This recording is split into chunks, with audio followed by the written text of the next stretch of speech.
Yung palakpak ng mga magpapagamit kay Lord. Come on, mga palakpak na naniniwala na you are cold. Tinawag tayo ng entire city.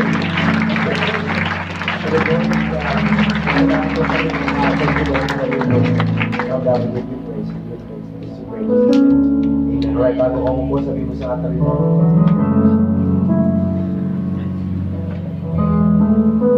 Wow, nag-iba ka. Amen. Come on, in a good way, in a good way. In a good way. Sino ba yung natutuwa na nag-iiba sila in a good way?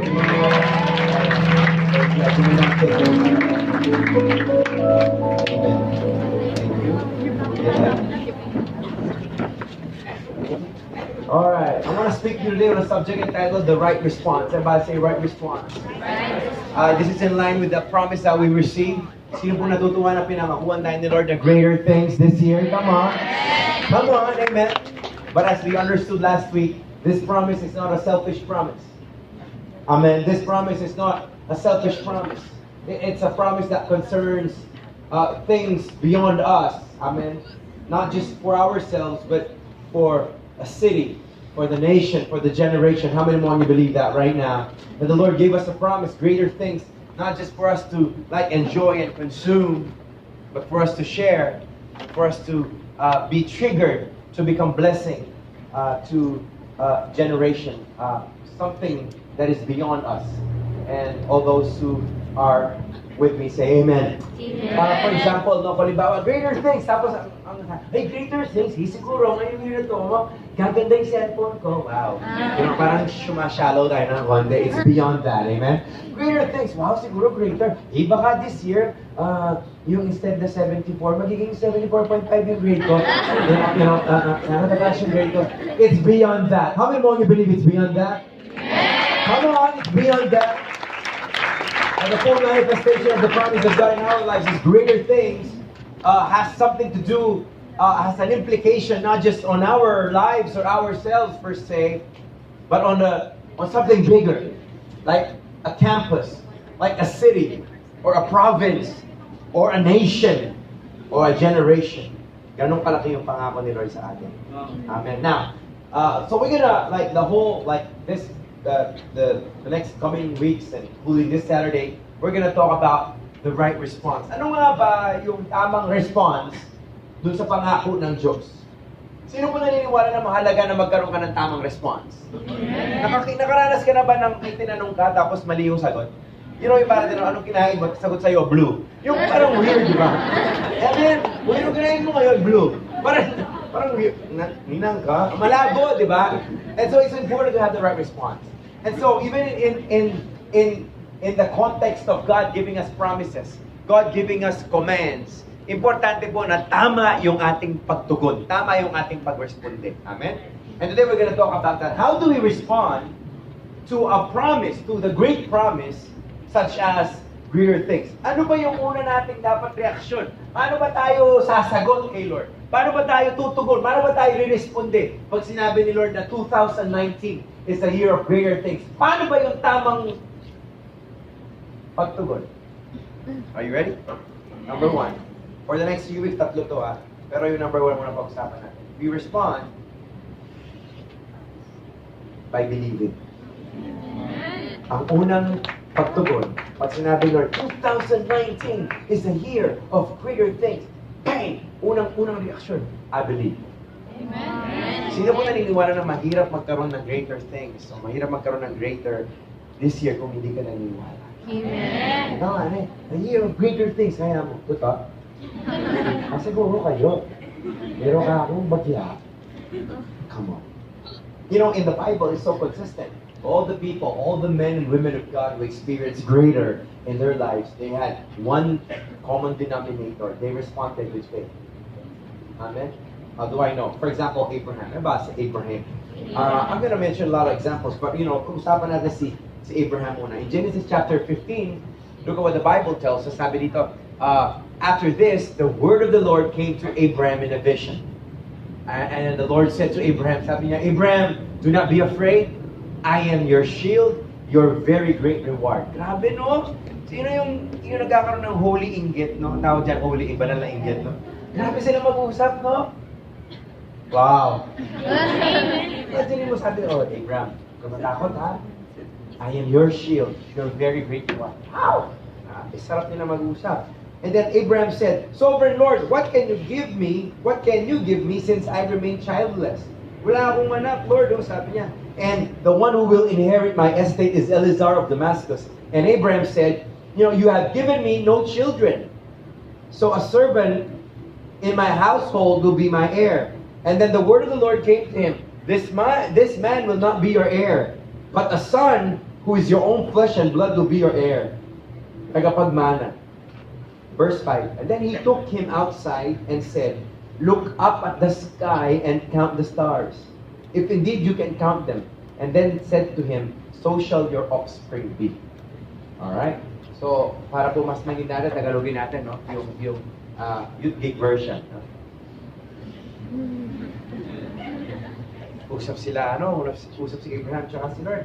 Sabi, oh Lord, di ba pinangakuan ni Lord, you're gonna be a father of many nations. You're gonna be you're gonna have multitudes at ang dami-dami mong offspring, dami-dami yung lahi mo talaga.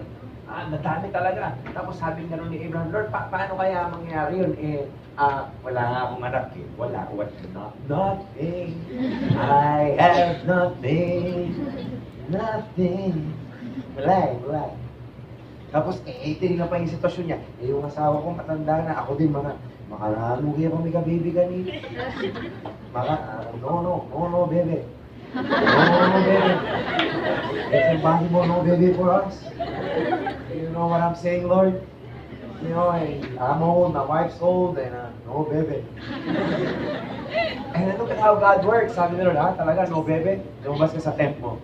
Paglabas niya ng tent, tignan mo yung stars. Wow! Sabi niya, nakita yung mga stars? Wow! Sabi niya, ganyan kadami yung lahi mo. Shock na ba? Na, kung ikaw yun, siguro na, alin siguro? Wala po yung anak eh. Makanyang kawakan. Pero tingnan yung response ni Abraham. Verse 6, look at this. Verse 6, and Abraham believed. Ay, yung palakpak ninyo parang palakpak ng kalahati, nagdududa kalahati, naniniwala. Come on! And Abraham believed. Come on!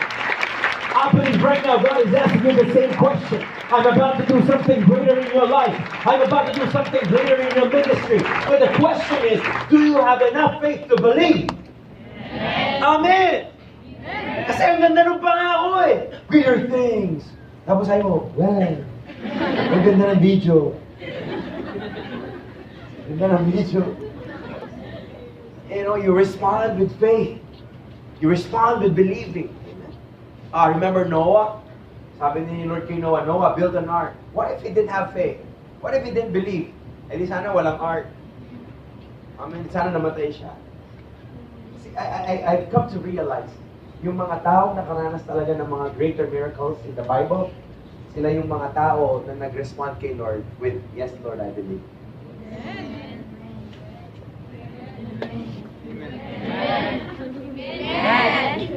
Come on. Woo! Hindi mo na ako sasalita kasi gusto kong kumbinsihin nyo si Lord na naniniwala talaga kayo. Yan o! Kasi we could always fake it. Externally we could fake it. Wala talaga ko yan. Wow! God looks at the heart.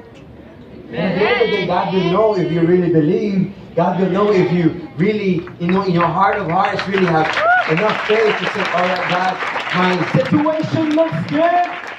Or does it look good? Come on. My situation says otherwise. Come on. But I know, God, that you have a big promise in my life, and I'm going to choose to believe in faith. Come on.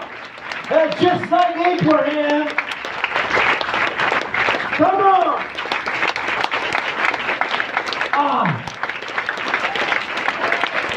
Hey! All the believing people in the house, make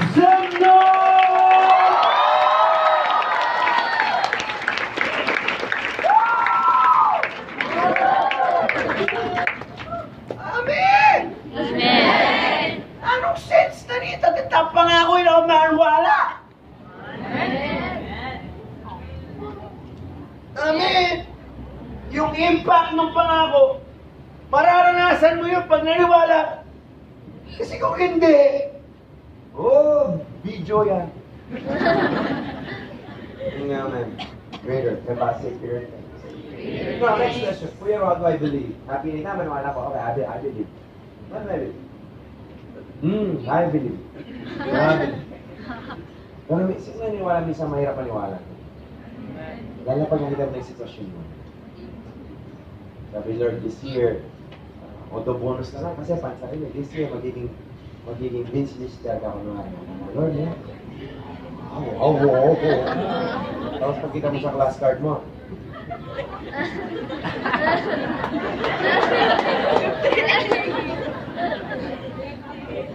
Are you getting my point? Minsan iba yung ang layo nung sitwasyon mo doon sa pangako ni Lord. Are you getting this? Are you getting this? For example, tayo nagpe-pray tayo na buong henerasyon makuwin natin kay Jesus.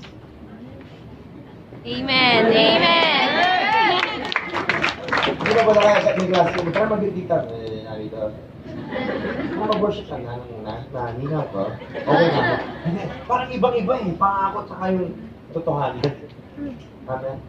Pero here's some things that, I want you to grasp. Number one, if you really want to believe, you gotta open your spiritual eyes. You gotta open your spiritual eyes. Kasi may mga bagay na hindi kayang tignan o makita ng mga physical eyes natin. Faith is opening your spiritual eyes. Amen. Woo!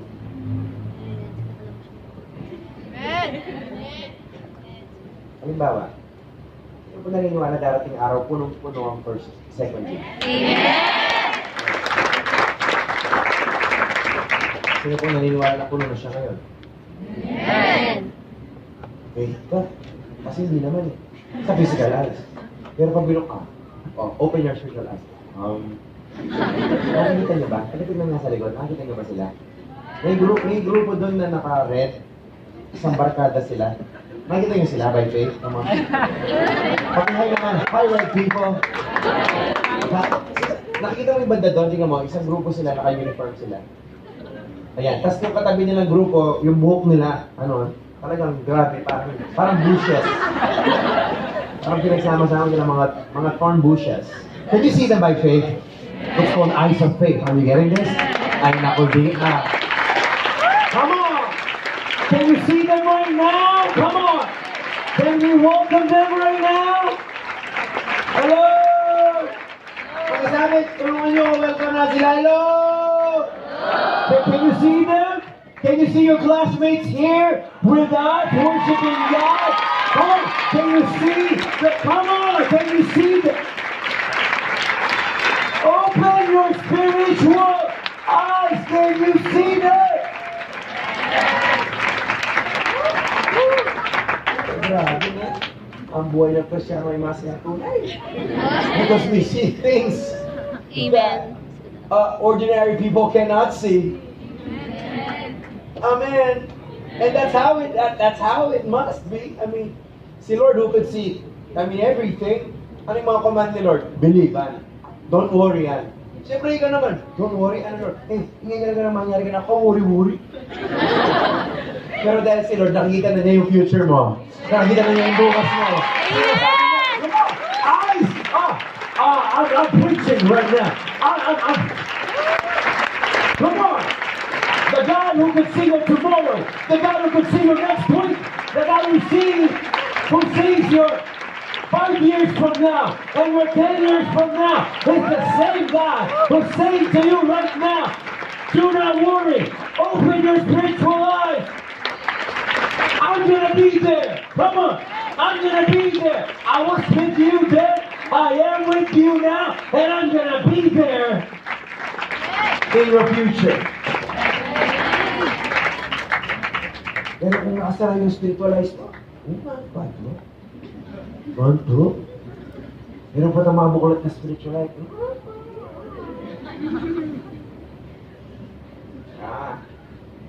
Kung nangyari sa hindi maganda, bad faith. God causes all things to work together for the good of all those who love Him and are called according to His plan and purposes. This may not seem so good, but I know in the coming days, God will reveal to me that He had a plan on as to why He allowed it to happen in my life. I submit. Ayun ang kagandahan pag Kristiyano ka eh. Alam mo, lahat ng nangyayari sa'yo may purpose ni Lord. Amen. Hindi lang ito basta-basta mga pangyayari sa buhay mo. Lahat yun, naglalakit-lakit, binibuild up ni Lord para sa kabutihan mo. So the next time, your ex na nga, no? Your ex breaks up with you. Ex na nga, nag-break pa. You say, praise the Lord. The next time, ligaw ka, reject. You say, praise the Lord. Praise the Lord. You say, come on. You say, praise the Lord. Well, I got my spiritual eyes open. I could see God working for my good. Amen. In the physical realm, I may not see it yet, but I'm opening my spiritual eyes now. I know that God is preparing something big for me. I'm telling you, pagdating ng araw na ready na timing ng Lord na magpakasal kayo, matutuwa kayo na naghiwalay kayo ng ex mo.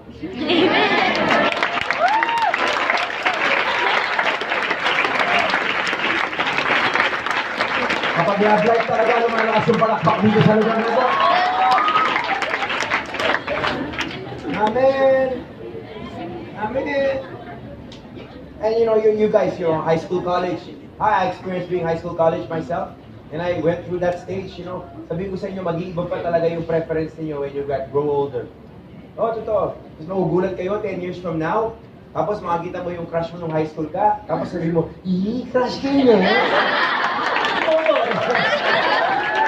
Kaya nga may tamang panahon para sa lahat ng bagay. Are you getting this? Promise ko lang. Ngayon pa lang, narunasan ko na, di ba? May crush ka nung grade 3. Tapos nakita mo sa Facebook, crush niya. Are you getting this? Are you getting this? Amen. So kung wala kang love life ngayon, praise the Lord. Amen. Come on! Ay, nako. Open your spiritual eyes. God says, in the right time and in my perfect time, I'm going to make your love life beautiful. But open your spiritual eyes right now. I am allowing you to wait for a purpose. And my purpose is good. Open your eyes. Amen. Grabe na, mapunta tayo sa lapit. Amen. 2 Kings chapter 6, context being sa inyo bago natin basahin. May isang hari ang pangalan niya, King of Aram. Yun ang pangalan, King of Aram. No, he was the King of Aram. And nilulusubin nila yung Israelites. Pero every time nalulusob sila, alam ng mga Israelites nalulusob sila.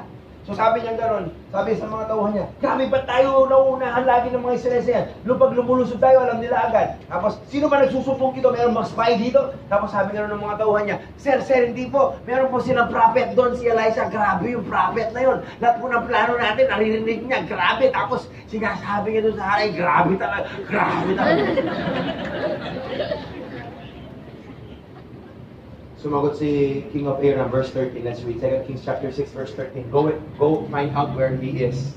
Sabi niya, hanapin niyo yan. Hanapin niyo, sabi niya. Ito lang napaisip lang ako dito. Kanya lang ma-realize.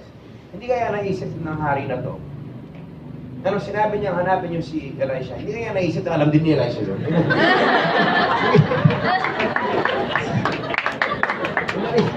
Hindi kaya naisip yun, no? Yung sinabi lang niya na, hanapin nyo. Hindi kaya naisip na sobrang lakas ng discernment at sobrang bukas yung spiritual eyes ni Elisha. Hindi kaya naisip yun, no? Di pa na rin ni Elisha. Okay. The king ordered, so I can send men and capture him. The report came back. He is at Dothan. Nasa Dothan siya. Sa mga nagdodota, wag niyong gagawin yung verse na to. Mabibili ka na yung Dothan, eh. Diba? Ating verse, Dothan. Wow! Hindi po Dota yan. Dothan yan, no? And then he sent horses and chariots and a strong force there.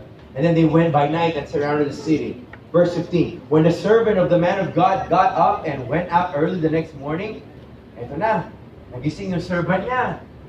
Tapos, nakapaligid na yung mga tauhan ni King of Arab. Tapos si Elisha, nandun sila sa kanilang tirahan. Tapos, pagbukas ang pinto ngayon, ayan, no? An army with horses and chariots has surrounded the city. Nakita ng servant, oh no! Sabi, oh no, my Lord, what shall we do? Sabi, are you getting the story? Amen. Yes, okay lang. Oh, you want to do the Youthgig version? Are you getting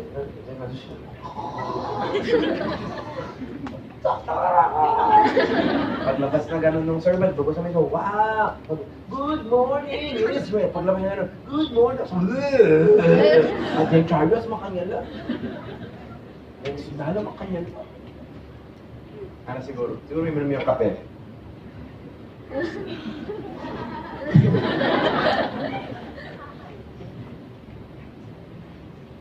Yeah. Oh no, my Lord, what shall we do? Boss, karakalda! Karakalda! Ang gawang ta kanini! Ay, matega ka to. What shall we do? Servant asked. Verse 15. Look at what the prophet said. Don't be afraid. Pagbukas talaga yung spiritualize mo. Don't be afraid.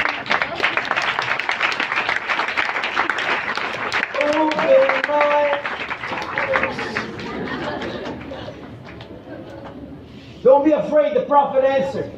Those who are with us are more than those who are with them. Amen.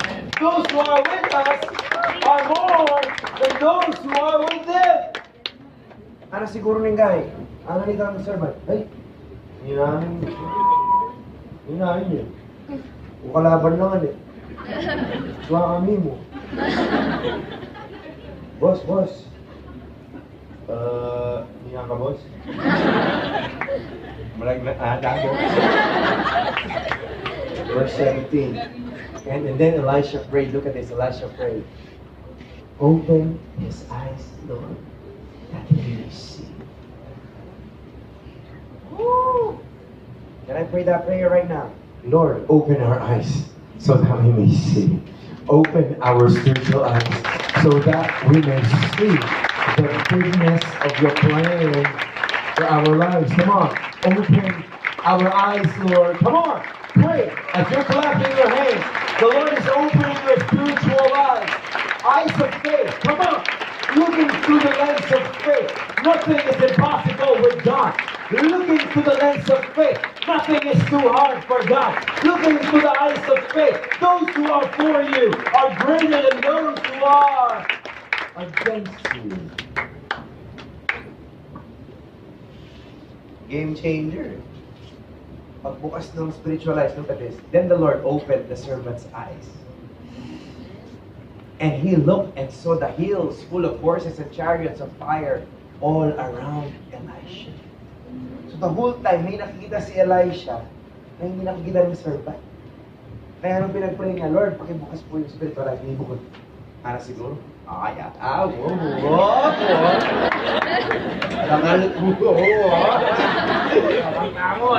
on. Open your eyes. Come on. If you want to see greater, if you want to experience greater, come on. Eyes of faith. Life group leaders. Eyes of faith. Can you see your network growing? Can you see your life group growing? Can you see your ministry being used by God in ways that you never imagined? Open your eyes. Open your eyes. Woo. Amen. Amen. Amen. I remember my wife, last week kasi nagpa-interview siya ng US visa niya. You know how it is so difficult to get a US visa nowadays. So pumunta siya na so I had, yung sa akin kasi okay pa naman. So yung sa kanya, nag-expire. So kailangan niya pumunta doon. Sabi ko, mo kaya ganun bala ka niya. Ganun naman ba? Bakit wari? Nakita naman mo waring malati. Okay. Nag-humin. So, nandun lang ako sa labas. Pumasok siya sa, I saw that, ang word nga niya, yung sabi ni Pastor Anthony, diba, God confidence. So, may confidence siya, God confident. So, pasok niya, tapos, sabi ko, okay na siya, okay na. Ang kabahan na, okay. Tapos, anyway, after a couple of hours, praise the Lord, nakakuha siya ng visa. No? Praise God. No? Tapos pagkuha niya ng visa, kinabi nga sa akin, sabi ko, oh, how was it? Ay, grabe, sabi niya. Ay, grabe, si Lord talaga yun. Sabi, bakit? Sabi, ay, grabe. Mali yung mga sagot ko, sabi niya. Sabi ko, ano ba sinabi mo? Tapos sinabi niya, mali. Ba't sinabi mo ito? Sabi ko, oh, anyway, kinuwento niya, the whole time, yung mga kasama siya, mga nakapila. Yung lahat, yung isa niyang kasama, 8 times na daw nag-apply. Tapos denied, 8 times na denied. So katabi pa niya. Kasi ang kinikwento kayo, alam mo, 8 times na ako na denied, ganyan. Tapos yun, wala pa rin. Siyempre, kung ikaw narinig mo yun, ay. Tapos yung mga nasa likod niya, sabi ko sa kanya, yan, malapit ka na mga hatulan. Naapektuhan siya dun sa mga sinasabi ng mga kasama niya. Sino naniniwala na talaga sa walk of faith, importante talaga na piliin mo yung mga kasama mo? Amen! Isang barkada kayo, mga buklat ko ng eyes of faith. Come on! Come on! Ay, nako! Come on! Masarap ka grupo yung mga ma-faith. Masarap kasama sa thesis yung mga mag-thesis dito. Eyes of faith! Come on! Amen! Amen! Nandiyan na mo rin. Mag-thesis ka mo ngayon, tapos nandiyan yung panel. Yung bago kayo. Mike. Si ano, ay, mas ito siya. Ikaw naman ka na. Akit may ba? Okay, pray, Lord, open my spiritual eyes. May mga anghel po aming kasama. At habang ako po ay nag-defend ng aking thesis, minamasahe ni Lord yung mga panel. Hallelujah. Those who are for you are greater than those who are against you. But it takes faith. Open your eyes with faith. Amen. For example, yung plano ni Lord sa buhay mo.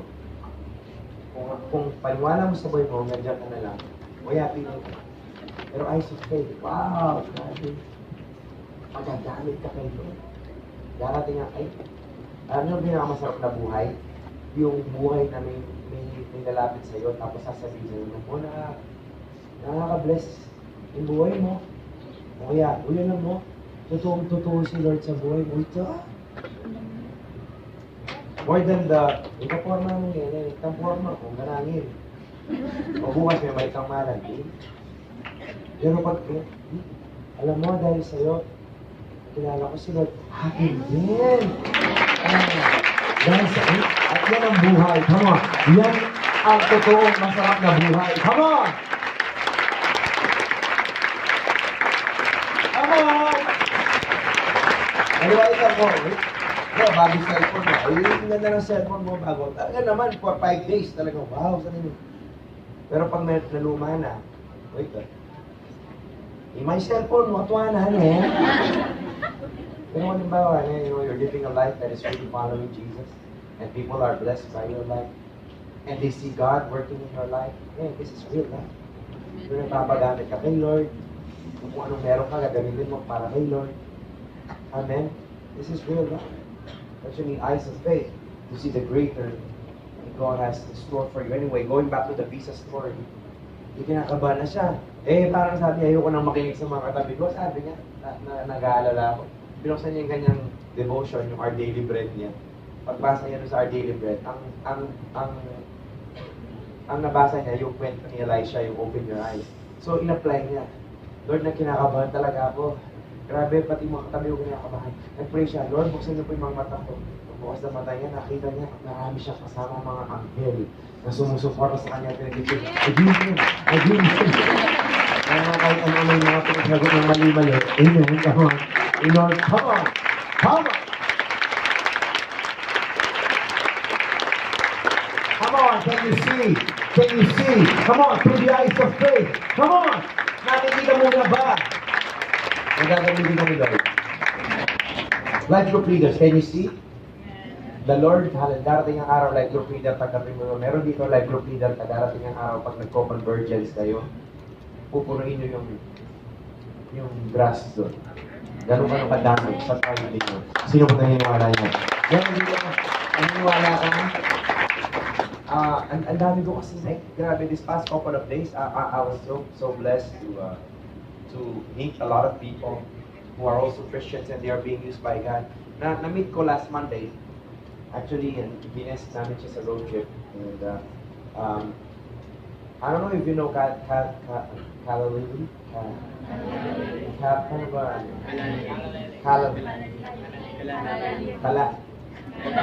Kalalili.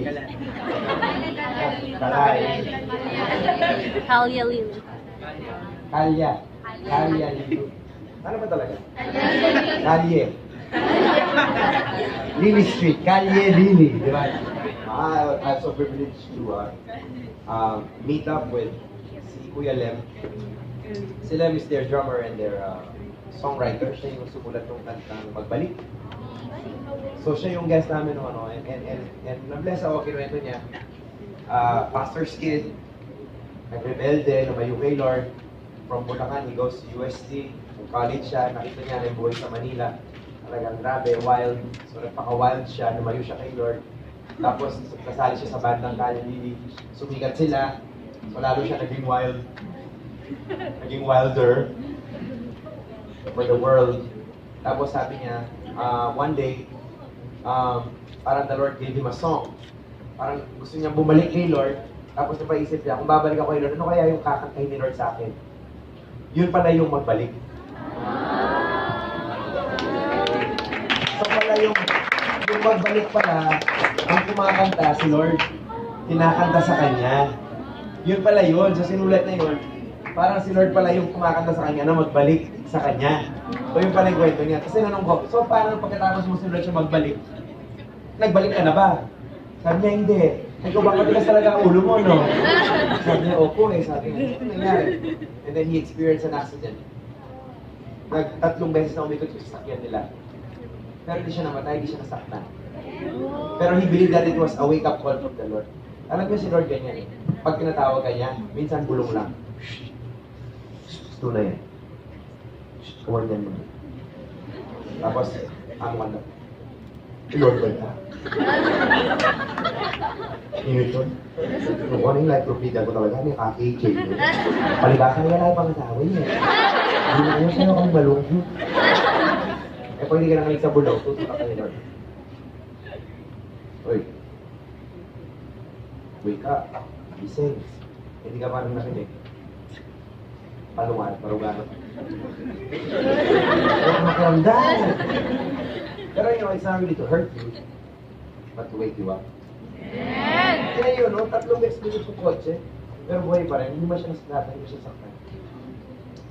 Tapos sa araw, couple of days after that, one day, he left his iPhone, his iPhone already, yung gadget niya, it was, naiwan na niya, natulog siya.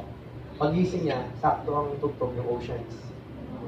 Oh, yeah, the water. Yan. Ito lang, hindi man kumakanta rin, baka matawa siya. Kaya awa ko, paano? Yun doon yung mututog, tapos, babalik na ako, babalik na ako. So, yun na yung time na bumalik siya kay Lord. You know what he did? He went back to the ministry.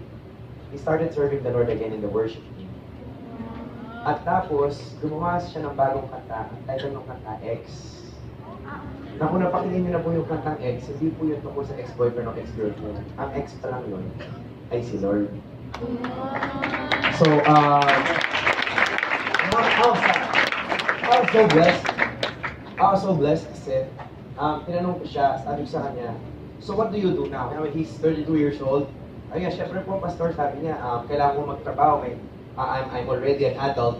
So nag-work ako, pero I'm still serving the Lord. Paano? Sunday, I serve the Lord through the worship team, sabi niya.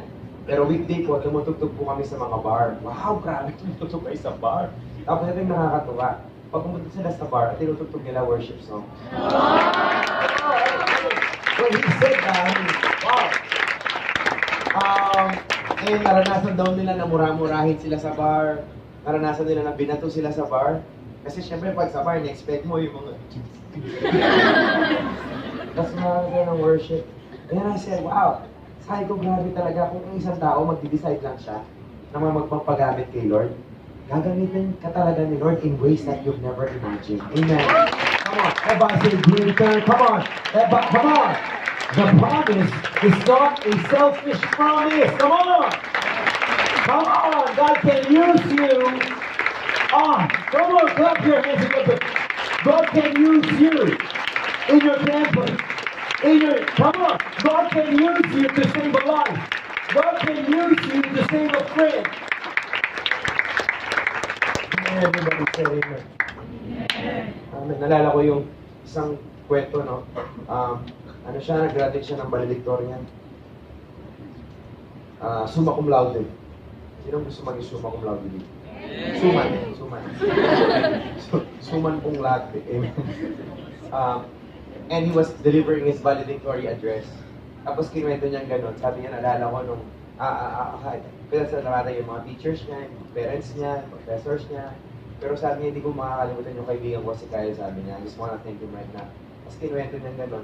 One day daw, 4 years ago, parang nagdadala-dala daw siya ng mga gamit niya, libro, pati yung computer niya. Yung computer na wala pang laptop, so talagang mga desktop, talagang dala-dala niya. Tapos, pati mga books niya, dala notebooks, lahat. Tapos, ang araw, yun nga, nung araw na yun, biglang nabunggo siya ni Kyle. Tapos, si Kyle sobrang bait. Tinulungan siya. Tapos sabi sa kanya, ako nga pala si Kyle, sabi niya, mukhang madami kang dala, no? Obviously, no? Pero in fairness, nadala mo yung desktop tsaka yung CPU, no? Sabi niya, tulungan na kita. So, tulungan siya ni Kyle. And then, eventually, nakarating sila dun sa destination. Tapos si Kyle invite siyang mag-stay muna dun sa dorm niya. Naging friends sila. Tapos kumain sila. So, eventually, naging mag-best friend na sila. Tapos, nung time na nag-deliver na siya ng valedictory address na kinwento niya, si Kyle noon, sabi niya, 4 years ago, nakilala ko siya. Tinulungan niya ako magdala ng libro at computer. Pero hindi niya alam, sabi niya, na nung panahon na yon, sobrang depressed ako, sabi niya. Na kaya ako dala-dala yung mga gamit ko, umalis na ako sa dorm ko, dahil bala ko nang magpakamatay, sabi niya. Buti na lang, sabi niya, may isang Kyle na nagmalasakit sa akin. Isang Kyle na nag-share sa akin ng gospel. At ngayon, nakatayo ako ngayon bilang valedictorian ninyo. What am I saying?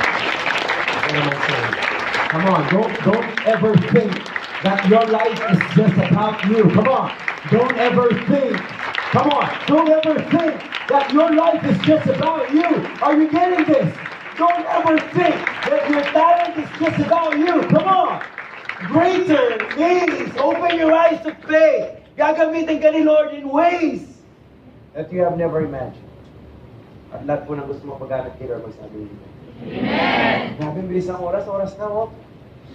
Gusto niyo ba? Amen. Amen. Number 1, open your eyes. Number 2, open your hands. Come on, open your hands. Open your hand. Ano meron? Pawis? Open your hand. Open your hand. Ba't sinabi ko open your hand? Alam niyo ba na kung anong meron kakayang gamitin ni Lord yan? Okay. Sino ba yung gusto magpagamit kay Lord?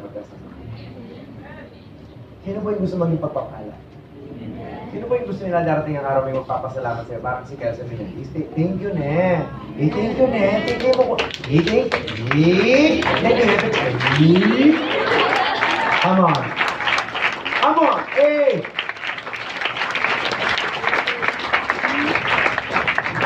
You know, let's go to Moses. I remember Moses in Exodus chapter 4. Nalala ko si Moses. Grabe, sabi ni Lord sa kanya, Moses, napakalaki ng plano ko sa buhay mo, sabi ni Lord. Sabi nga ni Moses, sabi niya, gagamitin kita para ma-win yung buong henerasyon, matulungan mo. Oo, talagang grabe. I'm gonna use you to lead a generation to get out of slavery from Egypt and you're gonna lead them to the promised land. Sabi ni Moses, Sino naniwala na talagang natural reaction yun? Tagasan ka kasi. Tagasan. Telabastagan. Paano ko sinabi Lord sa'yo, ano pangalan mo kasi? Angeline. Angeline, buong Telabastagan, madadala kay Lord dahil sa'yo.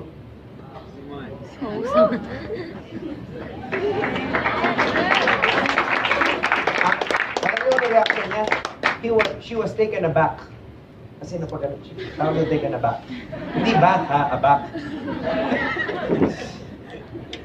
Angeline, yeah. Pero in fairness, hindi siya nadilat. Yes, hindi. Okay. Anong school mo, sir? That is... Okay. Ano pa naman, sir? Riley. Riley. Gagamitin kita sabi nila. Para madala mo buong God quiz. Come on. Come on. Come on. Come on. Sino pa gusto mo ba gamit dito? Sino gusto mo ba? Kailan yun? Yung binigay na promise ni Lord sa atin na greater, hindi yung tungkol sa cellphone mo. Di grabe niya. Upgrade yung cellphone, tututuloy talaga yung greater things. Wow. Amen. Amen. Amen. Sino ba gusto matawag? Sir, kagasan ka. Card. Oh, syukra na ba? Torak. Lugar na rin babalas. Amen?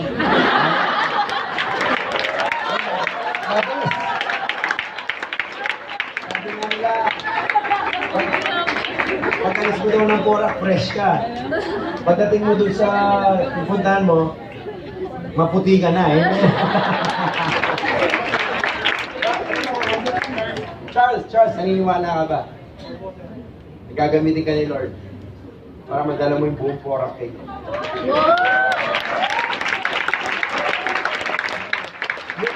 Buti nga kayo yung reaction niya, ganyan nakasmile eh.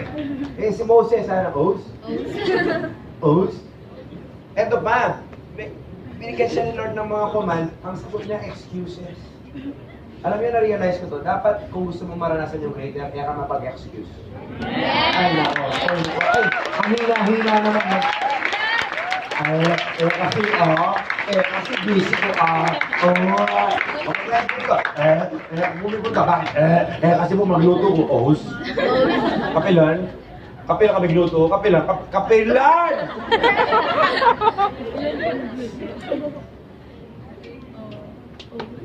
Mag-youthgig ka, kaya kung pwede. Bakit? Kasi pumasakit pa siya. Wow! Alam niyo yung classic number 1 daw yun? Nag-survey sila. Ano yung number 1 na excuse ng mga estudyante ngayon pumasok? Sumakit po yung chan ko eh. Ito? Ano kaya kung lahat ng mga nagsabi sumakit ang chan, hindi naman masilip? Bilang sumakit yung chan, no? Hey! You want to experience greater? Amen! Stop making excuses! Ay! Come on! We all know the story of Moses, burning bush. The Lord was speaking to him via the burning bush. Sabi niya sa kanya, Moses, Moses. Sabi niya, sabi niya, I'm gonna use you to save an entire generation. Sumagot si Moses. Sabi niya, eto yung number 1 excuse niya. Lord, totoo, gagamitin niyo po ko sa entire...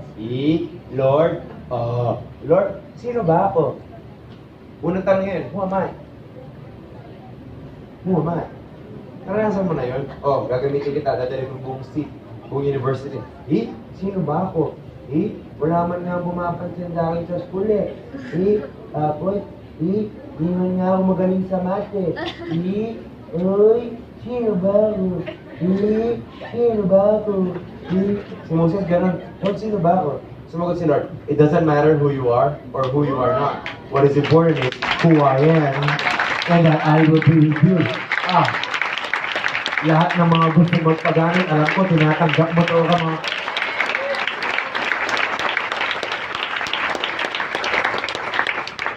Sumagot siya, Lord, okay Lord, I got that. Lord, but next, Lord, I don't know what to say. Lord, hindi ko po alam kung ano sasabihin ko. Paano ko po sila ililid? Hindi ko po alam yung sasabihin ko.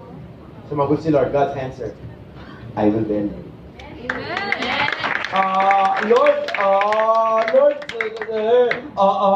Lord, hindi sila makikinig sa akin. They won't listen to me. Ano sabi ni Lord? I will work through you in power, and they will see and believe.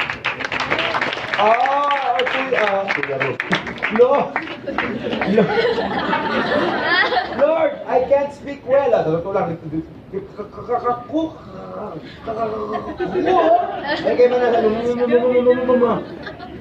Sabi ni Lord, I will speak through you. God wanted Moses to experience greater, but Moses had a lot of excuses. Buti na lang si Lord gracious. Na kahit marami siyang excuses, talagang give up. Talagang, hindi siya nag-give up kay Moses. Isn't that good news? That even if we give up on ourselves sometimes, the Lord says, I will not give up on you. Amen. Oh, that's good news. Okay. Gusto niyo malaman yung kwento? Exodus chapter 4, verse 1 to 5. Ay, grabe, mamaksin po kanina. Si Maxim. Sabi mong kalilem, Maxim ta kanina. Alam mo, paglabas mo hindi mo lalagay yung pangalan mo. Ano nabigay mo? Maxim.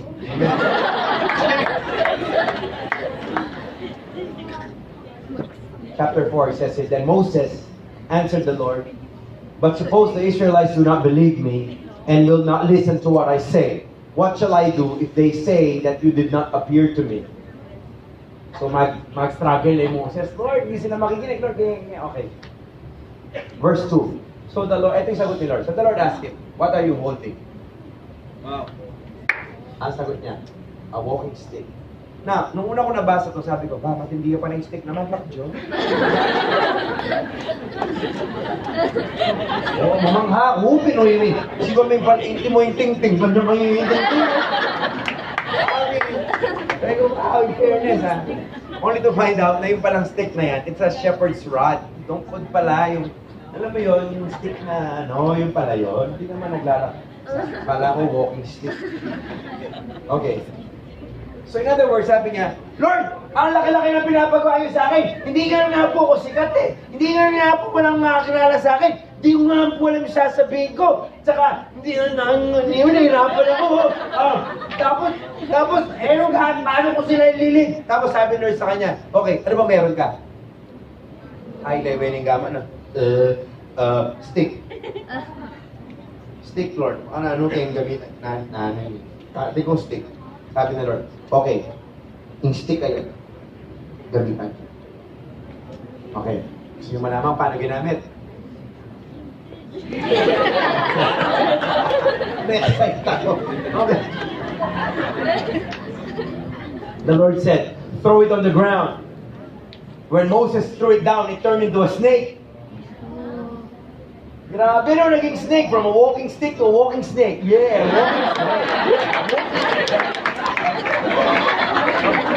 walking snake. And he ran away from it. Then the Lord said to Moses, reach down and pick it up by the tail. Shh. So Moses reached down and caught it, and it became a walking stick again. And the Lord said, do this to prove to the Israelites that the Lord, the God of the ancestors, the God of Abraham, Isaac, and Jacob, has appeared to you. And guess what? Yung stick na yon, yung stick na hawak niya, it was used to confront the fortune tellers of Pharaoh's court. 7:12. It was used to turn the waters of Egypt into blood. Chapter 7, verse 7 to 20. It was used to bring frogs upon the land. It was used to cause flies throughout the land of Egypt. 8:16. To bring thunder and hail throughout the land. 9:23. To bring an east wind that brought the locusts across the land. 10:13. Look at this. To cause the waters of the Red Sea to stand up like a wall. Come on. To cause the bottom of the sea to dry up so they could pass. To cause the waters of the Red Sea to come back upon Pharaoh's armies, to bring forth water from the rock at Horeb to supply their needs, to bring victory to his army.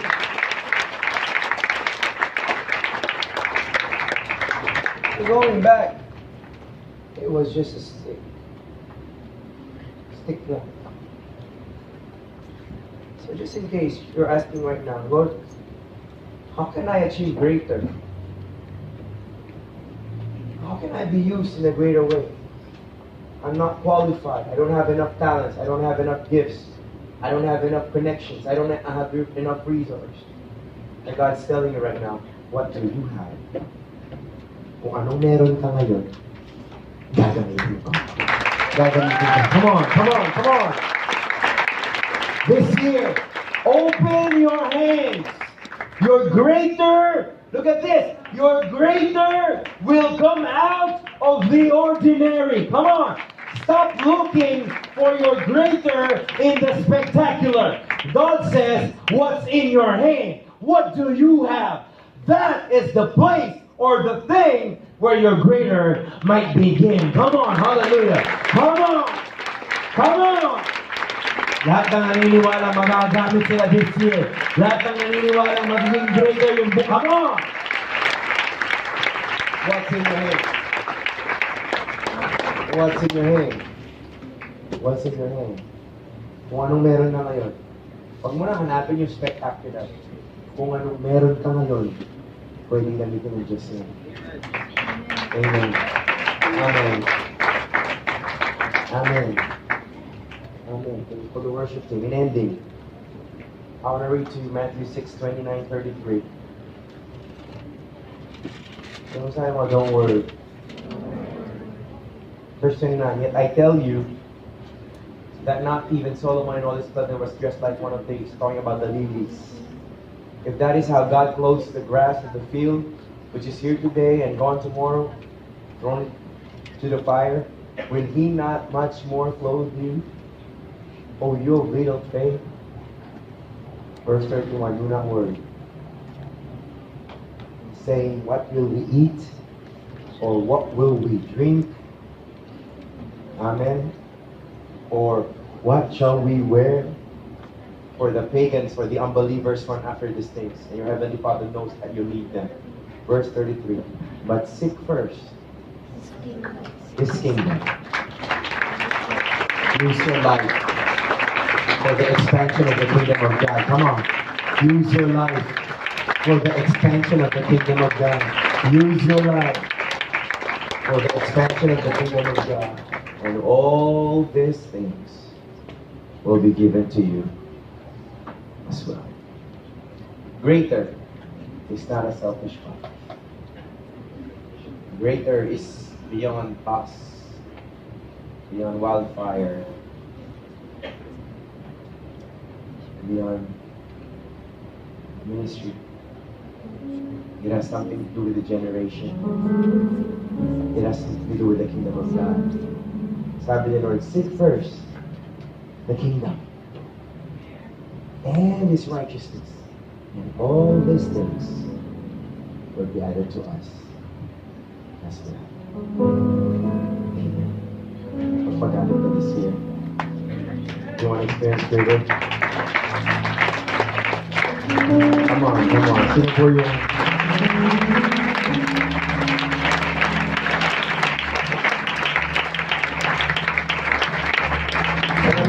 Meron dito hindi aksidente na magaling ka sa math. At lahat ng mga hindi magaling sa math magsabing, hindi ako yun. Meron dito magaling ka sa math. Alam mo gagamitin ni Lord yan. Darating ang araw, magpapalibring tutor. At lahat ng tutor mo, patatanggapin mo sila kayo. Wow!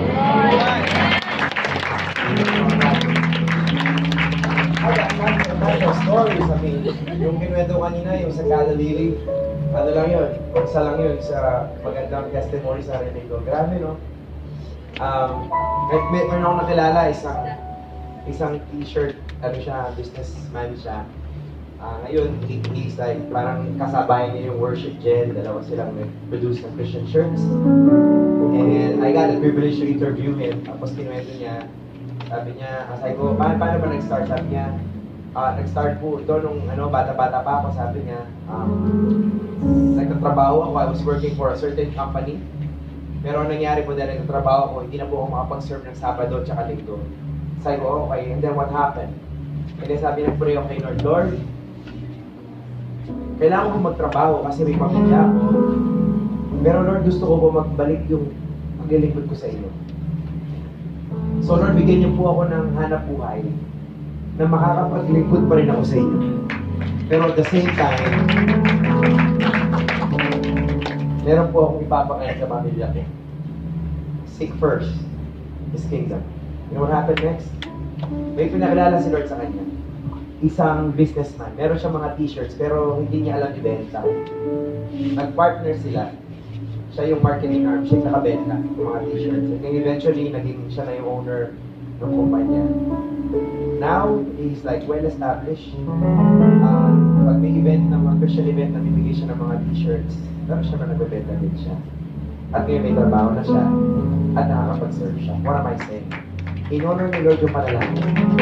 Ano yung prayer? Lord, I want to serve you. Pero Lord, kailangan ko ng trabaho. Pero Lord, sana po, bigyan niyo ako ng hanap buhay. Makakapag-lingkod pa rin ako sa'yo.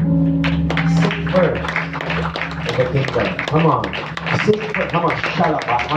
Seek first the kingdom. Seek first the kingdom. Seek first. Unahin mo ang pinapagawa ni Lord sa iyo. And all these things will be added to you as well. Open your eyes of faith. Open your hands. Your greater might come out of the ordinary. Stand up right now. Let's just share everything.